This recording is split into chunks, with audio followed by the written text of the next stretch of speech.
परमहं सगतिं तुरीयम् यत्स्वप्नजागरसुषुप्तमवेति नित्यम् तद्ब्रह्म निष्कलमहं न च भूतसङ्गः तपोभिक्षीणपापानां शान्तानां वीतरागिणां मुमुक्षूणामपेक्षोऽयम् आत्मबोधो विधीयते बोधोऽन्यसाधनेभ्यो हि साक्षान्मोक्षैकसाधनम् पाकस्य वह्निवज्ञानम् विना मोक्षो न सिद्ध्यति।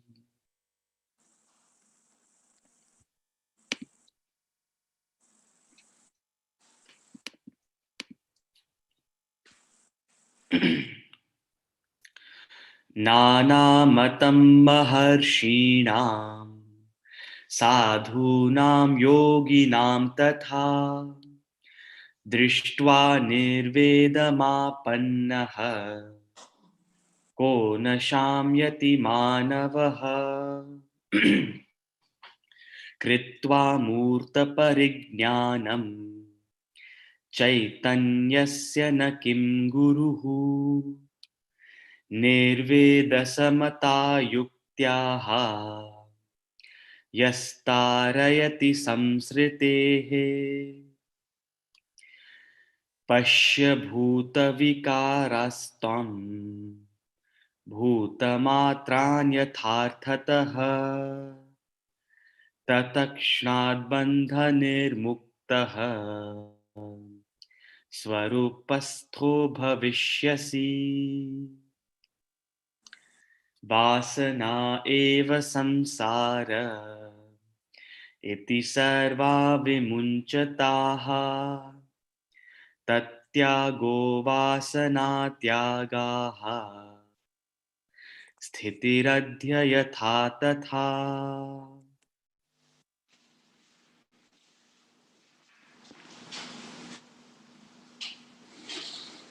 हरिओम। अष्टावक्र गीता अध्याय नंबर 9 श्लोक नंबर 5 से शुरू करेंगे। थोड़ा सा हमने 5 को कर लिया था, आज दोबारा उस पर चर्चा करेंगे। पूरे वैराग्य की चर्चा है, ना कोई विधि, ना कोई विधान, ना कोई तर्पण, ना कोई क्रिया, ना कोई मंत्र, ना कोई यंत्र, ना कोई जंत्र, सीधा मूल पे चोट मारी है। वो मूल क्या है? साक्षी बनो। जो हो रहा है उसके साक्षी हो जाओ। जो हो रहा है आपकी लाइफ में, जो हो रहा है मेरी लाइफ में, उसको विटनेस की तरह देखो। Even this shell pass away, even this shell pass away. मैं अपने संसार की क्रिएशन का खुद ही करता हूं, खुद ही मैंने अपनी क्रिएशन बनाई है।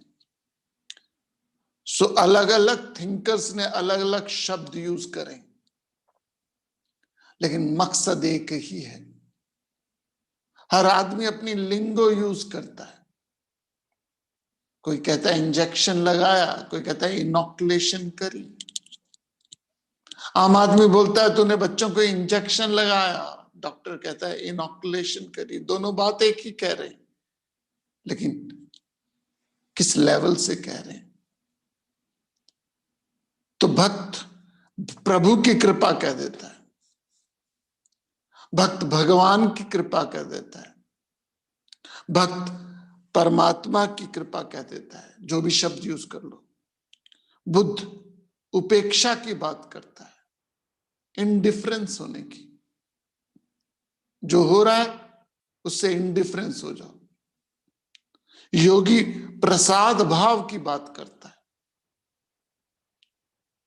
भक्त कहता है प्रभु की कृपा, योगी कहता है सब प्रसाद है। जो भी मुझे मिला मेरी किस्मत, मेरा प्रसाद है।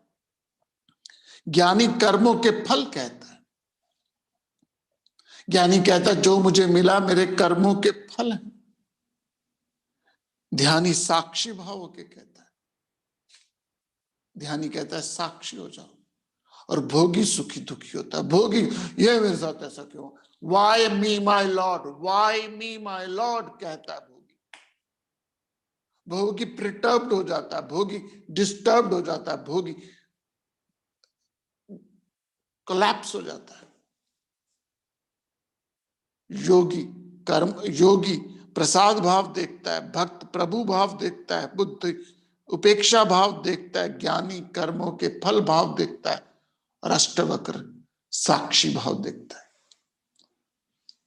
जब टोटलिटी विजन हो तो समझ आ जाती है, जब एक ही रास्ता विजन हो तो समझ नहीं आती। आप धोला कुआं से सीपी जाना है, आपको कहा जाए धोला कुआं से सीपी जाना है, तो आप क्या बोलोगे? सरदार पटेल लेके विलिंगडन क्रॉसिंग क्रॉस करते करते आप सीपी पहुंच जाओगे, बंगला साहब के पास से निकलते हुए।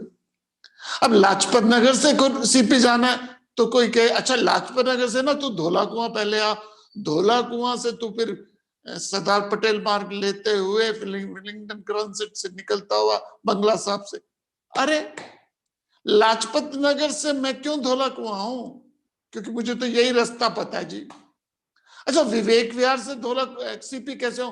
अच्छा तो ऐसे कर विवेक विहार से धोला कुआं आ जा, धोला कुआं से ये रूट ले। ये रूट की चर्चा क्यों कर रहे हो आप? सिर्फ धोला कुआं, सरदार पटेल मार्ग, विलिंगडन क्रॉसिंग और बंगला साहब से, because you know only one way. एक ही तरीके से देखा हुआ तो उसी तरीके से जाते हो। मैं नहीं कहता वो तरीका गलत है, आपके लिए ठीक है, वो आप धोला कुआं में हो, आपके लिए वो तरीका ठीक है कि आप उस रास्ते से जाते हो। लेकिन हर किसी को आप ये नहीं कह सकते कि तुझे यदि सीपी पहुंचना है तो you have to go via Dhaula Kuan. That's what the absurdness in spirituality is going on. अध्यात्म में ये पूरा का मामला, पूरा का पूरा कंफ्यूजन क्यों है? माई वे और हाईवे, माई वे और हाईवे। तो आप उसको प्रसाद भाव से ले लो, आप प्रभु की कृपा कह दो, आप कर्मों का फल कह दो, आप साक्षी भाव कह दो, कुछ कह दो, मंजिल एक है, मंजिल एक है, वो है मोक्ष। मंजिल एक है, वो है निर्वाण। मंजिल एक है, वो है तृप्ति। तो कई शब्द यूज करें श्लोक नंबर 5 में। श्लोक नंबर 4 और 5 और 6 में एक शब्द यूज किया गया है, निर्वेद, निर्वेद, निर्वेद। 5वें में भी किया गया, अब 6ठा हम श्लोक करने जा रहे हैं उसमें भी किया जाएगा। शब्द निर्वेदा, निर्वेदा मीन्स इनडिफरेंस, उदासीन। गीता जी में भी कहते हैं भगवान कृष्ण जी, 53वां श्लोक है, जो सुना है और जो सुनने में आने वाला उन सब से तू उदासीन हो जा। इनडिफरेंस, जो सुना है और जो सुनने में आएगा, था जो तूने एक्सपीरियंस करे और आगे एक्सपीरियंस करेगा, उन सब के प्रति तू क्या हो जा? उदासीन हो जा, उपेक्षा कर ले, इनडिफरेंस हो जा, डिटैच हो जा। कुछ नहीं इतना भयंकर लाइफ में जो आपका बीपी बढ़े। इस संसार में ऐसे कुछ भी चीज नहीं है जो आपका बीपी बढ़ा, कुछ भी। बीपी बढ़ रहा है तो इसलिए बढ़ रहा है क्योंकि आपने इस संसार को जरूरत से ज्यादा महत्व दे दिया। जूता चाहे जितना भी महंगा क्यों ना हो, कभी आप सर पे उठा के नहीं रखते। जूता चाहे जितना भी महंगा क्यों ना, आप सर पे उठा के नहीं रखते। सिमिलरली इस संसार को इतनी ब्लैक मार्केट वैल्यू मत दीजिए। इतनी ज्यादा ब्लैक मार्केट वैल्यू हमने दे रखी है कि हमारे पे सर पे नाचने लगा। तो आज हम शुरू करते हैं उस ब्लैक मार्केट वैल्यू को से ऊपर उठना। अच्छा, हमने चलो संसार को नहीं दे दी, स्पिरिचुअलिटी को ब्लैक मार्केट वैल्यू दे दी है, गुरु को ब्लैक मार्केट वैल्यू दे दी है। तो 5वां श्लोक ऋषियों मुनियों गुनियों के ओपिनियन की ब्लैक मार्केट को तोड़ता है। 5वां श्लोक जो हमने कल किया था वो ऋषि मुनि ज्ञानी ध्यानियों की ब्लैक मार्केट को तोड़ता है। कोई व्यक्ति इतना इंपॉर्टेंट नहीं है, कोई मत इतना इंपॉर्टेंट नहीं है, कोई थॉट इतना इंपॉर्टेंट नहीं है कि आप और मैं उसके साथ अटैच हो जाए, इंक्लूडिंग वेदांता का थॉट। इंक्लूडिंग वेदांत का थॉट से भी आपको डिटैच होना है। बड़ी इंपॉर्टेंट बात है। कोई इतनी दवाई अच्छी नहीं है जिससे आपको अटैच होना है। दवाई से भी आपको क्या होना है? डिटैच होना है। तो मतांतर है। बुद्ध के मत अलग हैं, भक्ति के मत अलग हैं, योगी के, ज्ञानी के, ध्यानी के। इनसे तू निर्वेद हो जा। निर्वेद हो जा मीन्स उससे इनडिफरेंस हो जा। आगे क्या कहते हैं? श्लोक नंबर 6 आज हम करते हैं। श्लोक नंबर 6 अध्याय नंबर 9 अष्टावक्र गीता। इसी पे चर्चा करते हुए हम आगे बढ़ेंगे। देखते हैं, एक minute.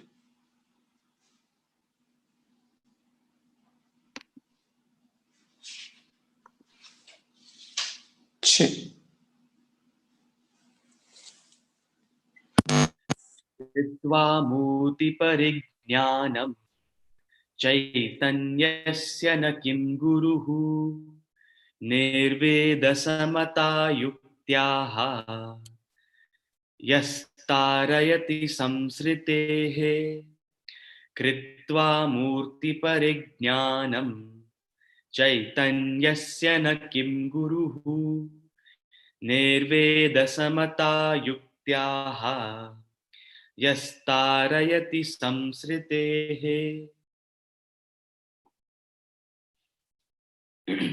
Knowing consciousness directly, a guru who is unattached and neutral will definitely lead others out of the cycle of birth and death.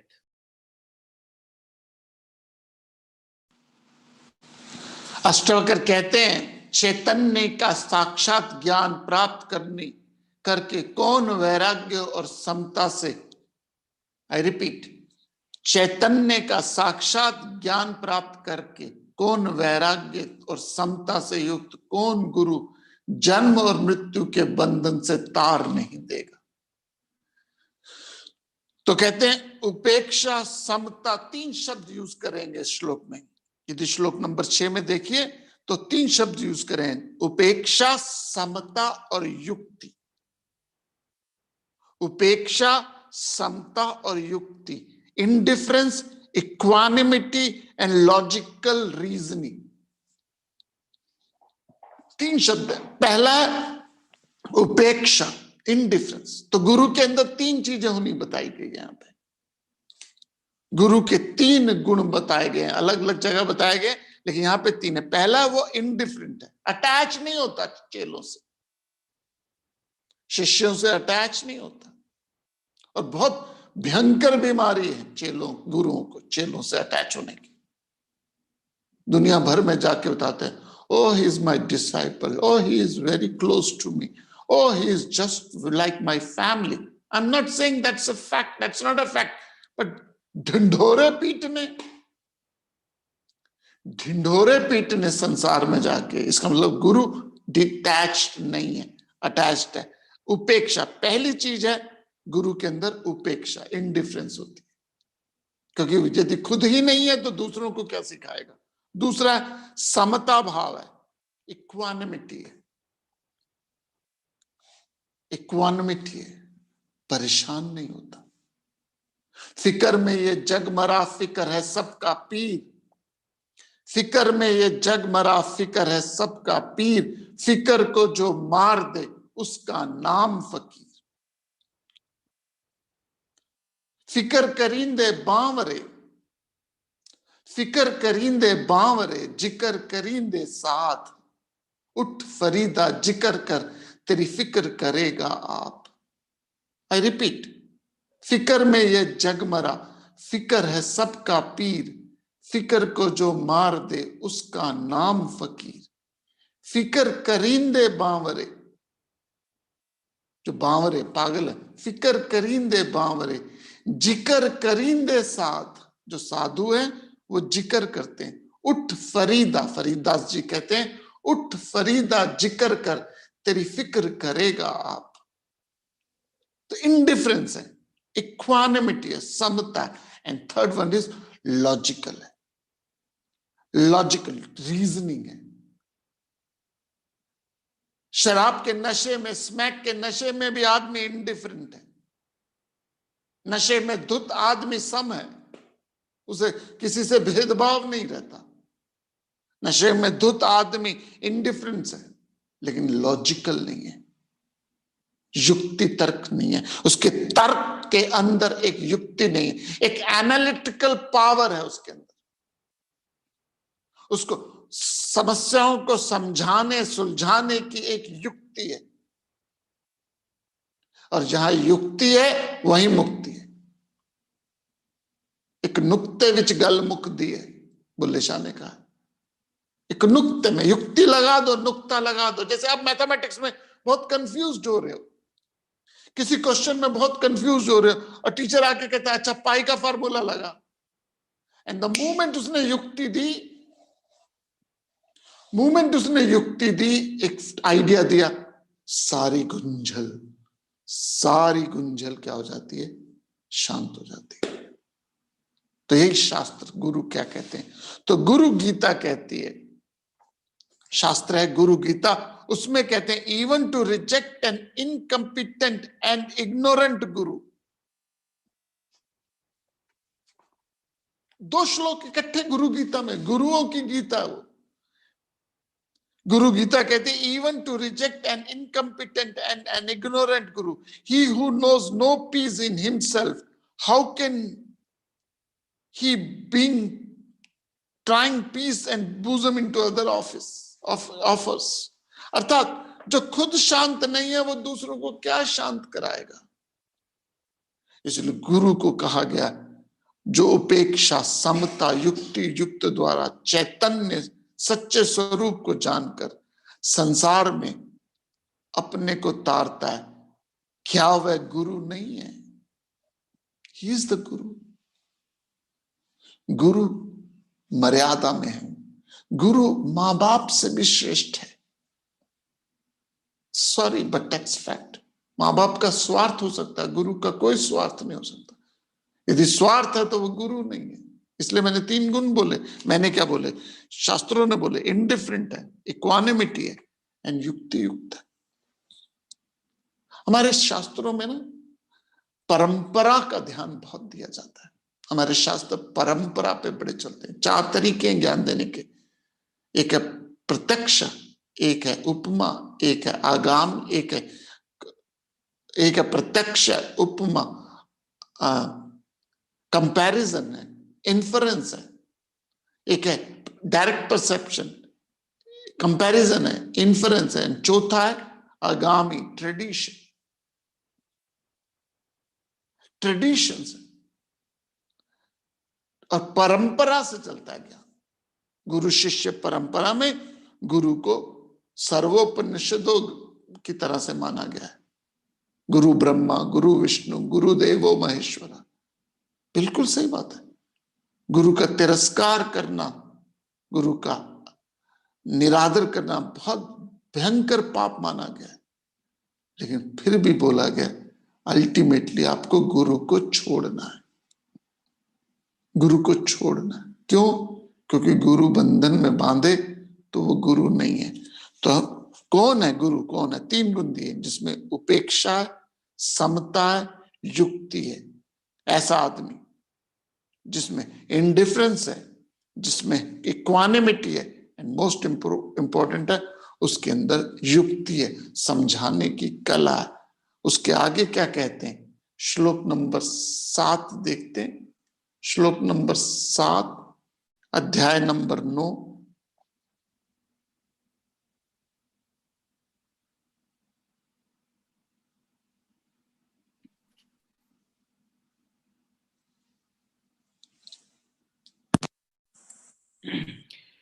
पश्य भूतविकारास्त्वं भूतमात्राण्यथार्थतः तत्क्षणात् बन्धनिर्मुक्तः स्वरूपस्थो भविष्यसि। पश्य भूतविकारास्त्वं भूतमात्राण्यथार्थतः तत्क्षणात् बन्धनिर्मुक्तः Svarupastho bhavishyasi. See the change in nature of elements as the change in quantity of finer, subtler entities. After seeing this, you would be free from bondage immediately and would be established in your very nature.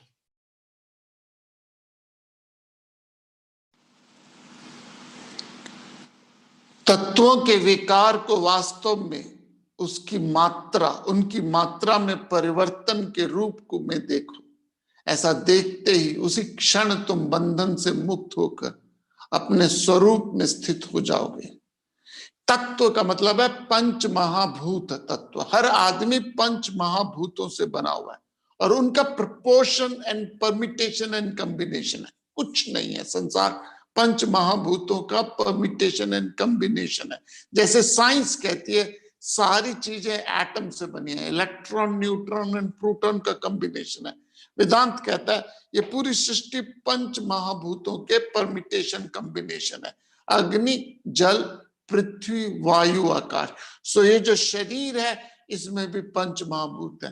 मन और बुद्धि में भी पंच महाभूतों का जमावड़ा है। वो gross modification नहीं है, सटल मॉडिफिकेशन है। आत्मबोधा यदि आपने पढ़ा, हमारे यहाँ पे यूट्यूब में अवेलेबल है पूरी की पूरी आत्मबोधा। उस आत्मबोधा में पूरा एक श्लोक है जिसमें पंचिक कर्म के बारे में बताया, पंचक्रिया के बारे में बताया। तो शरीर है क्या? ये पंच महाभूतों का जमावड़ा। आयुर्वेदा क्या करता है? आयुर्वेद यही करता है, आपके इन पंच एलिमेंट्स को, महाभूतों को, परमिटेशन कॉम्बिनेशन को रेक्टिफाई करता है।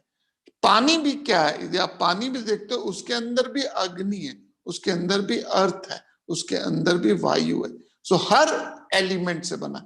सो संसार को भगवान कहते हैं, अष्टवक्र कहते हैं ये एलिमेंट से बना, ये ग्रॉस एलिमेंट्स हैं, फिजिकल एलिमेंट। सटल एलिमेंट्स को हमारे यहां मन बुद्धि कहते हैं और सटलेस्ट को वासना कहते हैं। तो मैं तो रिपीट करके समझा देता हूं आपको। वासना से थॉट आता है, थॉट से डिजायर होती है और डिजायर से एक्शन होता है। ये संसार है। वासना से थॉट आता है, थॉट से डिजायर, तो जो एक्शन है, वर्ल्ड है, संसार है, ये एलिमेंट है। ये सब एलिमेंट से बना है। तो मैं एक्शन कर रहा हूं, मैं पानी पीने का एक्शन कर रहा हूं, मैं सोने का कर्म कर रहा हूं, मैं बोलने का कर्म कर रहा हूं, अलग अलग अलग अलग कर्म कर रहा हूं। ये कर्म के पीछे कारण क्या है? ये ग्रॉस एलिमेंट है, फिजिकल। इसके पीछे कारण क्या? मेरा मन, जो सूक्ष्म तत्व है। मन के पीछे और है बुद्धि, जो और सूक्ष्म तत्व है। और सूक्ष्मतम तत्व जो है वो है वासना। वासना से विचार आया, विचार से इच्छा, इच्छा से कर्म। यदि वासना नहीं है तो विचार आएगा ही नहीं। यदि वासना है नहीं तो विचार आएगा ही नहीं। क्यों नहीं आएगा? क्योंकि आपके अंदर, मेरे अंदर उसकी इच्छा ही नहीं है। तो ये जो संसार बना पंच महाभूतों से बना। 7वें श्लोक में पंच महाभूतों पे बात करते हैं और 8वां श्लोक जब हम करेंगे तो उसमें वासना पे डिटेल पे बात करेंगे। और वासना पे जब हम पहुंचेंगे तो पहुंचेंगे। अभी आते हैं पंच महाभूतों पे। पंच महाभूत है क्या? एलिमेंट्स हैं। अब आप सोचेंगे ये तो साक्षी भाव की बात कर रहे हैं, सडनली ये पंच महाभूतों पे कैसे आ गए? क्योंकि पंच महाभूत तो ग्रॉस है, साक्षी एब्सोल्यूट लेवल पे। उसके 2 कारण है यहाँ पे। अष्टवक्र इस स्तर पे आए। पहला, एक इन्होंने पिछले श्लोक में शब्द यूज किया युक्तिबद्ध। गुरु ज्ञान जो देता है वो एक युक्तिबद्ध होता है। इसका मतलब उसके अंदर पूरे सिस्टम पता, उसे सिस्टम पता है। ये नहीं है कि वो जनरलाइजेशन कर रहा है। 2 शब्द होते हैं, स्पेसिफिक एंड जनरलाइजेशन। जनरलाइजेशन बहुत होती है, oh God is love, God is all love, God is all kind, God is caring, God is benevolent, God is merciful, which is truth. I'm not saying it's not a truth, but this is generalization. बात कहां चल रही है, बात कहां चल रही है, और उसको लेके कहीं चले जाते हैं, उसको लेके कहीं चले जाते हैं। वो प्रवचन नहीं है, वो लिंगरिंग है, वो एक सिर्फ अपने मन के थॉट्स आ रहे हैं, निकाले जा रहे हो, वो वॉमिटिंग है। लेकिन युक्तिबद्ध तरीके से बोलना वो जरूरी है। इसलिए गुरु के 3 गुण बताए थे पिछले श्लोक में हमने। एक तो उपेक्षा है, इंडिफरेंस है, वो बिल्कुल डिटैच्ड है, काम है, वो उपेक्षित है अर्थात इंडिफरेंट है, वो शांत है। और तीसरा गुण था युक्तिबद्ध है। तो युक्तिबद्ध को बताने के लिए उन्होंने प्रोसेस बताया कि संसार सबसे पहला प्रोसेस है बॉडी, सबसे पहला कमरा है हमारा ये बॉडी का। और ये बॉडी कैसे बनी, आपकी बॉडी कैसे बनी, मेरी बॉडी कैसे बनी, 5 महाभूतों का जमावड़ा है। ये शरीर में गर्मी है, अग्नि है, वायु है, जल है, लेकिन ये 5 महाभूत कहां से बने, इसका स्वरूप कहां से आया, इस पे चर्चा करेंगे श्लोक नंबर 8 पे, अध्याय नंबर, श्लोक नंबर 8 अध्याय नंबर 9 पे हम चर्चा करेंगे। श्लोक नंबर 8 पे। वासना एव संसारः इति सर्वा विमुञ्चताः तत्यागो वासना त्यागाः स्थितिरिद्य यथा तथा। वासना एव संसारः इति सर्वा विमुञ्चताः तत्यागो वासना त्यागाः स्थितिरिद्य यथा तथा। Desires, attachment, create the world. Knowing it, shun all attachments. This detachment will lead to rejection of desires, and you as consciousness will remain as you are. इच्छा, वासना, यहां वासना का अनुवाद इच्छा किया हुआ है, लेकिन हम सब टेक्निकल टर्म से बात कर रहे हैं क्योंकि गूगल का अनुवाद है, मेरा अनुवाद नहीं है। So I have to take those अनुवाद which is available in the Google, क्योंकि आप अनुवाद अपने में एक बड़ी संकल्प है। तो वासना ही संसार है, इच्छा को वासना बोला गया। संस्कृत का शब्द वासना है, देखिए, वासना एव संसार है, तो वासना ही संसार है, ऐसा जानकर सबका त्याग कर दो। इस त्याग से इच्छाओं का त्याग हो जाएगा, इच्छा मीन्स वासनाओं का त्याग हो जाएगा, और तुम्हारी यथारूप अपने स्वरूप में स्थिति हो जाएगी।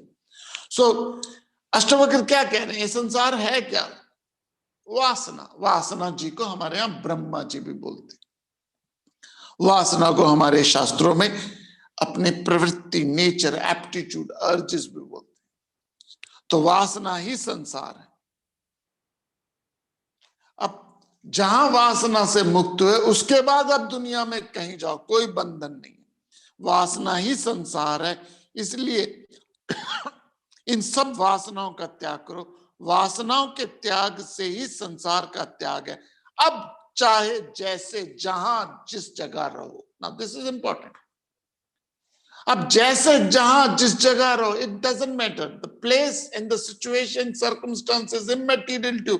ब्रह्म ज्ञानी के लिए कोई बंधन नहीं है। आई रिपीट, ब्रह्म ज्ञानी के लिए कोई बंधन नहीं है, ना खाने का, ना पीने का, ना सोने का, ना जागने का, ना रोने का, ना धोने का, किसी चीज का बंधन नहीं है। और हम सब बंधनों में बंधे हैं। सबसे पहला बंधन है पैसे का बंधन, पैसे का बंधन नचवा देता है। उसके बाद शरीर का बंधन, सर्दी गर्मी का बंधन, उसके बाद परिवार का, बच्चों का, फैमिली का, इन-लॉज का बंधन, एंड देन आपके आइडियाज का बंधन। और इसका मूल क्या है, और वह है आपकी वासना। जैसी आपकी वासना होगी वैसा ही आपको संसार मिल जाएगा। जैसी आपकी वासना होगी वैसा ही आपको संसार मिलेगा। जैसी आपकी वासना होगी वैसे ही आपको संसार मिलेगा। जितनी आपकी वासना होगी उतना आपको संसार मिलेगा। जितनी आपकी वासना होगी उतना आपको संसार मिलेगा। जहां की आपकी वासना होगी वहीं का आपको संसार मिलेगा। आई रिपीट, जैसी आपकी वासना होगी वैसा ही आपको संसार मिलेगा। जितनी आपकी वासना होगी उतना आपको संसार मिलेगा। जहां की आपकी वासना होगी वहीं का आपको संसार मिलेगा। जब जब जब जिसकी वासना होगी तभी आपको संसार मिलेगा। आपकी वासना थी 21वीं सदी में इस समय आने की, तो आप इस समय टपके। 1947 से पहले की वासना होती होगी तो आप एक गुलाम देश में पैदा हुए होंगे। तो जब हम गुलाम देश में थे तब हमारी वासना थी आजादी की। जब हम गुलाम देश में 1947 से पहले थे तो जब मरे उस समय, तो उस समय हमारी स्ट्रांग वासना होगी कि हम आजाद होना चाहते हैं, स्वतंत्र होना चाहते हैं। और उस मृत्यु के बाद हमारा स्वतंत्र देश में जन्म हुआ, आजादी हुई। कब हुई? जब वासना परिपक्व हुई। कुछ लोग होटल में एक दिन के लिए ठहरते हैं, कुछ लोग 2 दिन के लिए, कुछ लोग 4 दिन के लिए, कुछ लोग हफ्ते के लिए, कुछ लोग लॉन्ग स्टेइंग गेस्ट होते। सिमिलरली संसार में कुछ लोग थोड़ी देर के लिए आते, कुछ जीव सुबह आते हैं और शाम को चले जाते हैं। दुनिया में ऐसे कई लाइफ्स हैं, अमीबा वगैरह, जिनकी लाइफ स्पैन बहुत छोटा है। Then we have animals like tortoise, जिनका लाइफ स्पैन 300 साल तक का होता है। तो आप इस संसार में कितने देर के लिए टपके हो, इसका आपने आने से पहले ही डिसीजन ले लिया। वासना, और ये वासना ही सारा संसार है। मैं बहुत बार ये बात बताता हूं, लेकिन यहां जरूरी है इसलिए मैं बता रहा हूं। ये वासना है, 2 तरह की वासना है, प्रारब्ध वासना, संचित वासना। क्योंकि विषय निकला है तो मैं इसे थोड़ा सा डिटेल में चाहता हूं। वासना 2 तरह की वासना है, प्रारब्ध वासना और संचित वासना। प्रारब्ध वासना मान लीजिए आपकी 4 है, तो संचित आपकी 96 है। Just a number, don't take it literally. प्रारब्ध वासना और संचित वासना, ये 2 वासनाओं का जमावड़ा है। कुछ वासनाओं में आपके पास चॉइस है, कुछ वासनाओं में आपके पास चॉइस नहीं है। जिन वासनाओं पे आपके पास चॉइस, वासना मीन स्वभाव, प्रवृत्ति, नेचर, एप्टीट्यूड, अर्ज। कुछ वासनाओं में आपके पास चॉइसेस हैं, कुछ वासना में आपके पास चॉइसेस नहीं है। जिन वासनाओं में आपके पास चॉइसेस नहीं है उनको हम कहते हैं प्रारब्ध वासना। जिन वासनाओं पे आपके पास चॉइसेस है उनको कहते हैं संचित वासना। I am saying this because शास्त्र कह रहे हैं, युक्तिबद्ध तरीके से, युक्तिबद्ध तरीके से समझाने की कोशिश कर रहा हूं। अब कितना समझते हैं वो आपकी। सो वासना जो है 2 तरह की है, एक प्रारब्ध वासना, एक प्रारब्ध वासना, एक संचित वासना। प्रारब्ध वासना पे आपके पास चॉइस नहीं है, संचित वासना पे आपके पास चॉइस है। प्रारब्ध वासना मान लीजिए 100 में से 4 आपकी प्रारब्ध है तो 96 संचित है। जैसे अब आप अपने माँ बाप को चूज नहीं करते सकते, वो आपका प्रारब्ध है। अब भारतीयों, आप अब चूज नहीं कर सकते कि मैं अमेरिकन हो जाऊं। इवन अमेरिकन सिटीजनशिप भी ले लोगे तो भी वहां पे अमेरिकन इंडियंस ही कहे जाओगे। आपकी वासना है। जैसा अब आप अपना स्कूल नहीं बदल सकते, स्कूल माँ बाप ने आपको दे दिया। प्रारब्ध वासना वो वासना है जहां आपके पास चॉइस नहीं है, फेट कंपली है। और ये प्रारब्ध धीरे धीरे अनुभव से खत्म होती है, प्रारब्ध ज्ञान से खत्म नहीं होती, प्रारब्ध धीरे धीरे अनुभव से खत्म होती है। और जब प्रारब्ध सारी खत्म हो जाती है तो आदमी की डेथ हो जाती है। आदमी की डेथ कब होती है? ये प्रारब्ध है 4 और संचित है, प्रारब्ध वासना 4, संचित है 96। तो ये 4 धीरे धीरे धीरे धीरे खत्म होती रहती है, और जैसे ही 4 प्रारब्ध खत्म हो जाए आदमी की डेथ हो जाती है। Period, simple. तो आप और मैं जब इस दुनिया में टपके थे तो 100 इमेजिन कीजिए, 100 वासना लेके टपके थे। उन 100 वासनाओं में से कुछ वासनाओं में आपके पास चॉइस नहीं था, कुछ में आपके पास चॉइस है। जैसे कि आपके पास चॉइस है कि आप ये लेक्चर आगे सुनो या ना सुनो, आपके पास चॉइस है कि इसको स्विच ऑफ करके कहीं और किसी और चैनल में जाके बैठ जाओ। आपके पास चॉइस है कि आप इस आगे कल आओ या ना आओ, ये आपकी संचित है। संचित में पुरुषार्थ यूज होता है, पुरुषार्थ मीन्स फ्री विल, लेकिन प्रारब्ध में आपके पास पुरुषार्थ नहीं होता। पुरुषार्थ संचित में यूज होता है। तो जैसे ही आपकी प्रारब्ध खत्म हो जाती है आपकी डेथ हो जाती है, मेरी डेथ हो जाती है। अब बची संचित। आप लेके आए थे 96, लेके आए थे आप 96, 4 आपकी प्रारब्ध वासना थी और 96 संचित वासना थी। अब आपने जब आए थे 96 लेके, लेकिन जीते जीते इसे बना दिया 960। अब आपके पास 960 संचित वासना होगी। आई रिपीट, हर आदमी जब जन्म लेता है तो कुछ सेट ऑफ वासना पैदा लेके आता है। हर आदमी जब भी जन्म लेता है कुछ सेट ऑफ वासना लेके आता है। उनमें से कुछ होती है प्रारब्ध जिसमें आपके पास चॉइस नहीं है, कुछ होती है संचित जिसमें आपके पास चॉइस है। जानवर प्रारब्ध में जीता है, जानवर के पास चॉइस नहीं है। शेर के पास चॉइस नहीं है कि वो शाकाहारी हो जाए, गाय के पास चॉइस नहीं है कि वो मांसाहारी हो जाए, पक्षी के पास चॉइस नहीं है कि वो तैरना शुरू कर दे, और मछली के पास चॉइस नहीं है कि वो हवा में उड़ जाए। जानवरों में चॉइस नहीं है, वो प्रारब्ध से जीते हैं। आपके पास, मेरे पास चॉइस है। तो संचित में आप लेके आए 960। अब ये 960 जो संचित है आपकी 4 प्रारब्ध ही खत्म हो गई। अब 960 संचित में, this is very important point, 960 संचित में से जो आपकी सबसे स्ट्रॉन्गेस्ट संचित होगी वो आपकी नेक्स्ट प्रारब्ध बन जाएगी और बाकी 900 संचित बन जाएगी। This is you and I. So आपकी सबसे स्ट्रॉन्गेस्ट संचित आपका प्रारब्ध वासना बन जाती है। तो संसार बनाया किसने? भगवान ने नहीं बनाया। संसार भगवान ने नहीं बनाया, भगवान आधार है संसार का।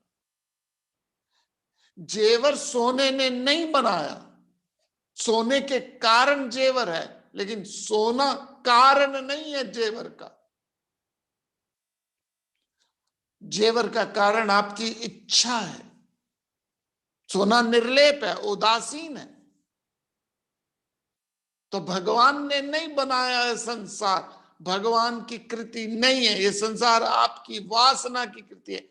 भगवान सबस्ट्रेटम है, आधार है।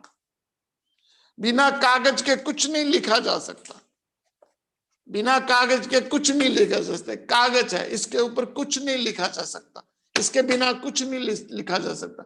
लेकिन इस खाली कागज में आप गाली लिखो, गीता लिखो, गजल लिखो, कागज से कोई लेना देना नहीं।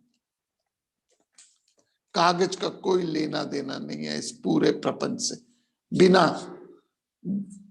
बिना लाइट के कुछ नहीं होता, लेकिन लाइट से आप हीटर चला रहे हो, गीजर चला रहे हो, एसी चला रहे हो, उसका कोई लेना देना नहीं। तो भगवान निर्लेप है, उदासीन है, अव्यक्त है।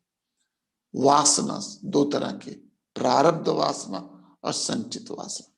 प्रारब्ध वासना जब खत्म हो जाती है तो मृत्यु होती है, और जो पुरुषार्थ से अपनी संचित सारी खत्म कर देता है, जो व्यक्ति पुरुषार्थ से अपनी संचित वासना सारी खत्म कर देता है, वो व्यक्ति मोक्ष प्राप्त करता है। तो वासना are the cause of all our experience. वासना ने, कितनी वासना है, कहां की वासना है, कैसी वासना है, वैसा संसार। यदि वासना कम है तो व्यक्ति जल्दी मर जाता है, छोटी उम्र में मर जाता है, शरीर त्याग देता है। वासना ज्यादा है तो जिंदगी लंबी चलती है। क्वांटिटी ऑफ वासना भी है, क्वालिटी ऑफ वासना भी है।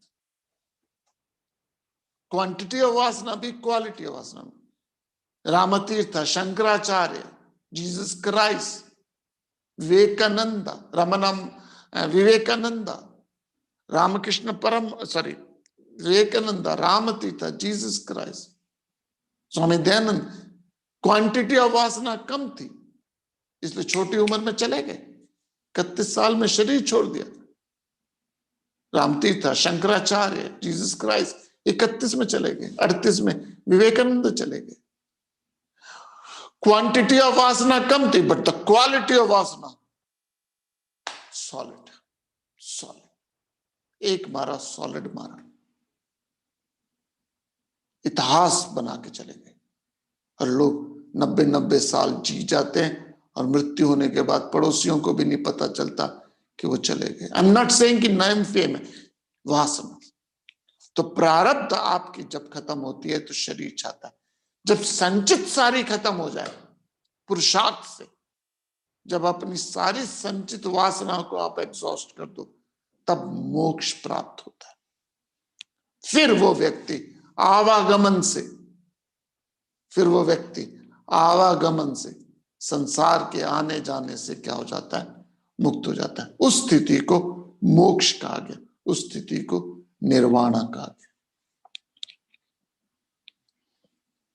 पंचदशी एक अध्याय किताब है, जैसे भगवत गीता 18 अध्याय से किताब है पंचदशी। उसमें एक कल्पना, एक उदाहरण है, नाटक दीपक प्रकरण है। एक प्रकरण आता है, एक एग्जाम्पल है कि एक नृत्यंगना, एक नाचने वाली स्टेज पे नाच रही है, नाचने वाली स्टेज पे नाच रही है।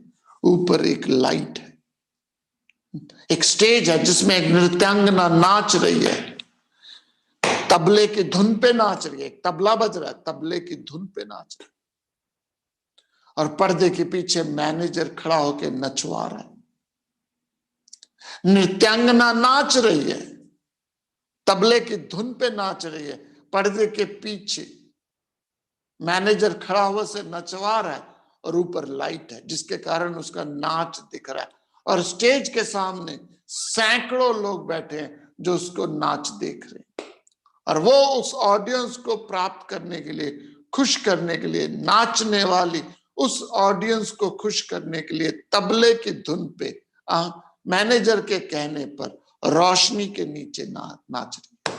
और वो नाचती रहती है। ऑडियंस आती है, चली जाती है, ऑडियंस आती है, चली जाती है। तबला बजता रहता है और पीछे मैनेजर खड़ा है, वो नाचती रहती है, लाइट जलती रहती है। और एक दिन नाचते बेहोश होके गिर जाते हैं। तबला बंद हो जाता है, मैनेजर चला जाता है, ऑडियंस चला जाती है, वो नाचने वाली भी चली जाती है, लेकिन लाइट अभी भी वहीं पे है। ये आप और मैं, ये जीवात्मा, ये इंडिविजुअल सुबह से लेके शाम तक नाच रहा है। ये इंडिविजुअल सुबह से लेके शाम तक नाच रहा है। राग और द्वेष तबले की धुन पे नाच रहा है, राग और द्वेष के तबले की धुन पे नाच रहा है। अहंकार पर्दे के पीछे हमें नचवा रहा है, और विषयों को प्राप्त करने, ऑडियंस विषयों को प्राप्त करने के लिए हम सुबह से लेके शाम तक, रात से लेके दिन तक चिकन विदाउट हेड नाचे जा रहे हैं। लेकिन ये सारे प्रपंच को देख क्यों पा रहे हैं? ऊपर एक लाइट है, लेकिन लाइट का उस नाच गाने से कुछ लेना देना नहीं। तो हम सब अपनी वासनाओं के कारण संसार में नाच रहे हैं। परमात्मा लाइट है, बिना परमात्मा के कुछ नहीं हो सकता। तो वासना जब तक है तब तक आप नाचोगे, जितनी वासना है तब तक आप नाचो। जहां नाचने की वासना है वहां आप नाचोगे। जब तक नाचने की वासना है तब तक हम नाच चुके इसी विचार के साथ। हरिओम तत्सत।